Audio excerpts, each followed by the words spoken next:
find a solution to that, and I worked on something called bending stories. The idea was to consider the story like a rubber band. It has a start, middle, end. But the player can stretch it, or he can deform it and change its shape.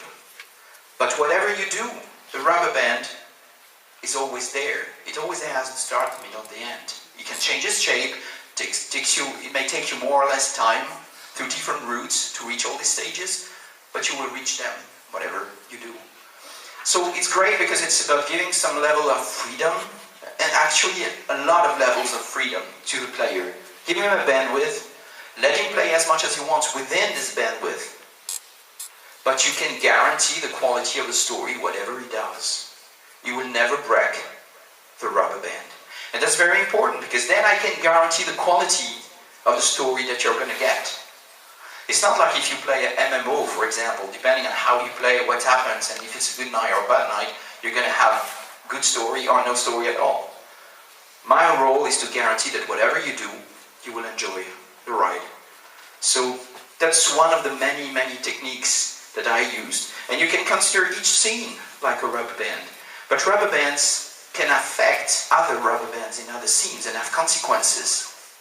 So if you stretch this rubber band this way in this scene, it will automatically stretch this other rubber band 10 scenes later, because this is going to be the consequence.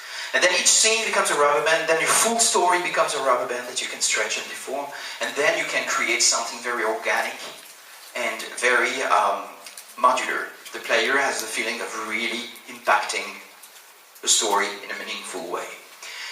So that's a simplified version of the simplest scene of Heavy Rain in matter of writing. It's the scene where you go at night with Scott Shelby, the detective.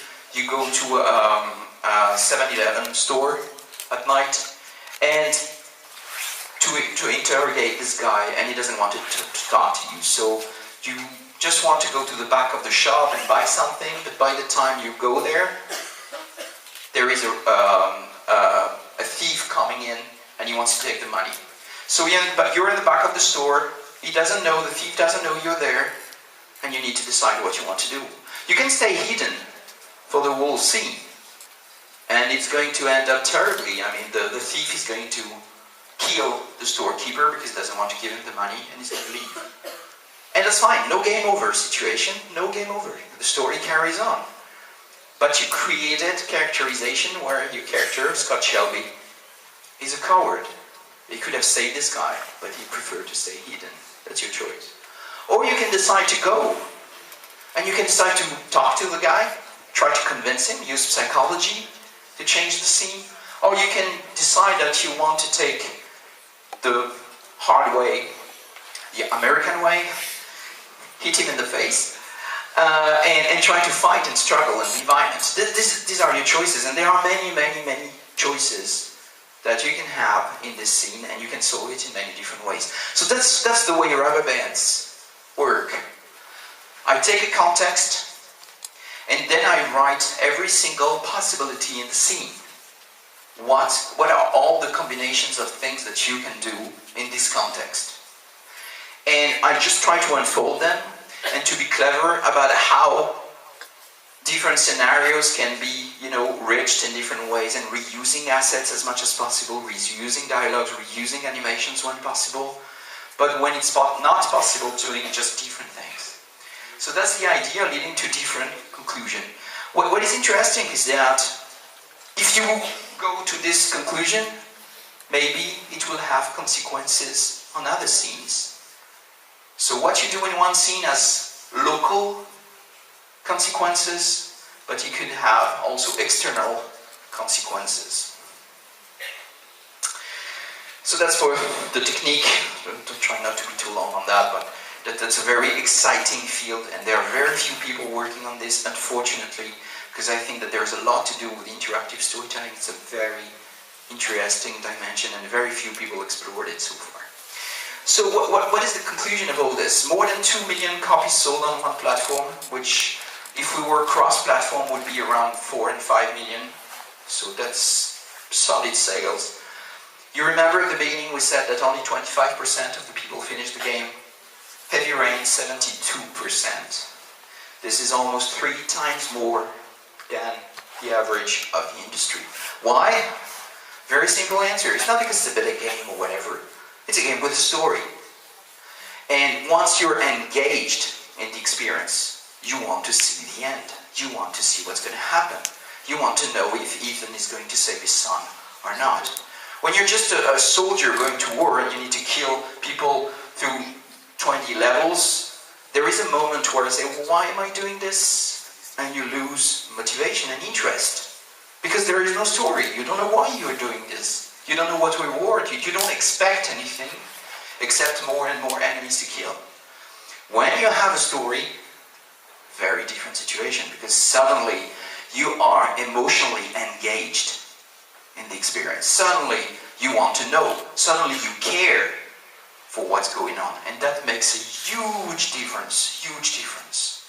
I mean, if more games were using better stories, you would see the figure of the industry climbing suddenly in a dramatic way.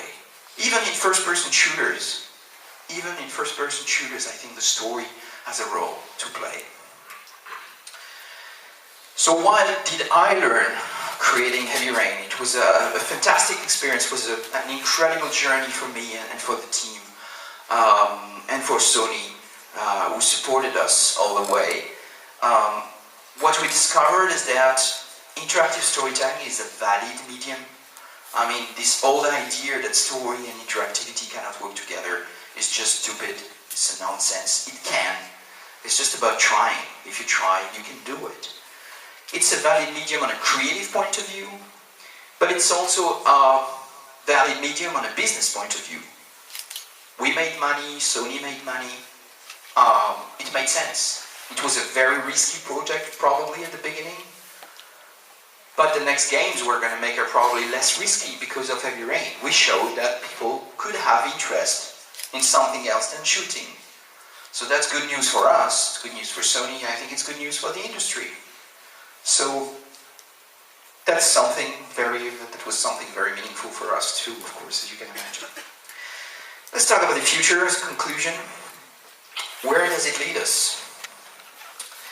What my hope for our industry is that we can create more mainstream experiences. We are in an industry where we believe that everybody plays and that we are already a mainstream industry. That's wrong. Actually, we create games for a niche. Very few people. There are a couple of games between 5, 6 who can pretend that they sell 20 million units.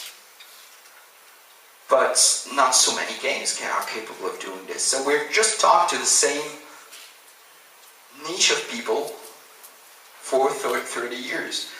But at the same time, we see that there are more and more people who want to play. They just don't play our games. They prefer to play on Facebook just because it resonates more with what they're looking for.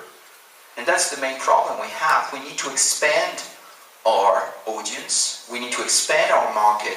We need to talk to adults. We need to talk to females. We need to talk to people who are not interested in shooting at zombies. And that's the real challenge for us.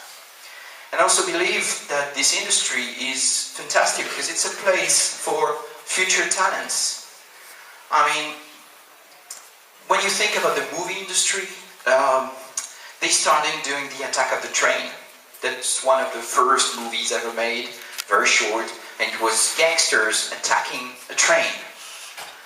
It's very famous, no sound, black and white, as you can imagine.